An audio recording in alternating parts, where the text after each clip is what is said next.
18th century cabinet makers made high-style, fashionable furniture for the wealthiest Virginians on down to the people who were proprietors of small businesses like cabinet shops and other trade shops. The furniture that museums like this have are covered in tool marks, all the evidence of their decisions, their skills, their thought processes. It's around, it still has an impact on our cultural life. Every object is a story of owners and makers, and we try to bring those out in our work. People use their furniture as a way to show their taste and their position in the world, in addition to perform all the practical functions that furniture usually performs. One of the things that sets finer furniture apart is the woods that we use.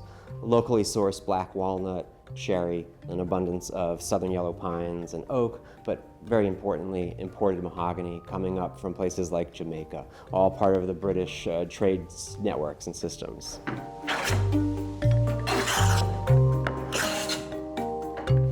The study of furniture history is traditionally focused on the owners. One of the things we can do in a cabinet shop like this is really focus in on the people who did the work. The masters of these shops who are aspiring to something more, but also the journeymen, those skilled paid workers, the apprentices learning the trade, and the enslaved people that often worked in these shops with skilled hands as well. These folks speak to us down through history through their work. That's how we access the story of their lives. In this shop, the shop of Anthony Hay, we know at one point there was an enslaved man, we think his name was Wilshire, working here, and upon Hay's death was described as a very good cabinet maker. And I'm implying that this was a trained man.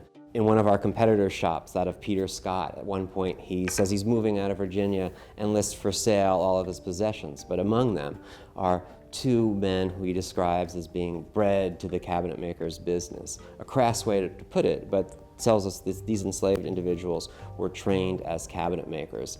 We have work that survives from their shops, so no doubt we're seeing something of their story in the furniture if we learn how to read it properly, and then we can recreate some of that work here today.